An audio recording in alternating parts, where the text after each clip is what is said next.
It's Way Up with Angela Yee. I'm here with my guest host, Joyanne Reed. Hey. Let's get into this Yee tea. First off, I saw on TMZ that Marcus Jordan is close to cutting a deal for his DUI case. So we were discussing that. They have these court documents that they obtained on September 12th that show that he has to meet multiple conditions over the next 12 months. And then they'll go ahead and make sure that he doesn't have anything still outstanding. But he does have to write an apology letter. That seems like a lot. Why does he have to write an apology letter? To the cop that he berated during the arrest. My question is, how many people who do not look like us berate police? I've seen so many videos of people saying, do you know who I am? Do you know where I work? Berating the police. You work for me, lashing out at them. They don't have to write a letter. Yeah, and the charges that he had, possession of ketamine, resisting officer without violence, and DUI, and then now he has to submit to random drug testing. He has to make a $1,000 donation. He has to have one of those devices in the car that you got to breathe into so the car can start, and also complete 50 hours of community service. And then it has to be a 250-word I'm sorry letter to his arresting officer. I'm sorry. And you saw, you said without violence. Yeah, without violence. You resisted without violence. An apology letter. It's too much. Yeah. You're taking it too far.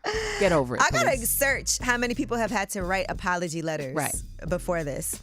All right, now Terrence Bud Crawford made history beating Canelo Alvarez over the weekend. He is the first male boxer, because let's not forget that Clarissa Shields has done this, to capture 3 unified division titles. When he defeated Canelo Alvarez, it was a unanimous decision.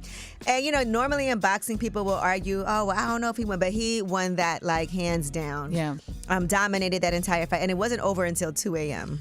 And I know you didn't get much sleep as a result, but the reality is you're talking about somebody who got paid a tenth of what his opponent, was $10 million. Yeah. And so now imagine, and I know after he was fighting in the ring, they asked him, are you going to fight again? Because he's also older than Canelo Alvarez. Which is wild. Yeah, The older boxer won. All right, now here is what Terrence Crawford had to say after that fight.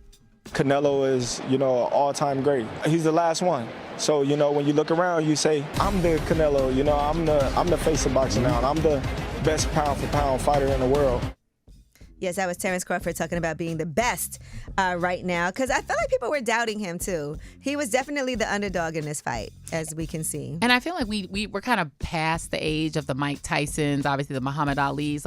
There really just aren't the legends. I don't think we sort of revere fighters that way, and UFC has kind of mixed it up where people are not really focused on boxing. So I think it is time for boxing to have a star. Yeah. And I actually really enjoyed that fight. There were plenty of people at the fight. By the way, this was on Netflix. Roy Jones Jr. was there. Mike Tyson was there. Evander Holyfield. Sofia Vergara was there. Michael J. Fox. Dave Chappelle. Charlize Theron. Mano was in the building. Yep. Tracy Morgan. Yep. Yeah. Stephen A. Smith. All of them were there. They booed Stephen A. Smith. I don't know if you had a chance to see if I was there, you would have booed I would have booed him yeah, too. Boo. Yeah, boo.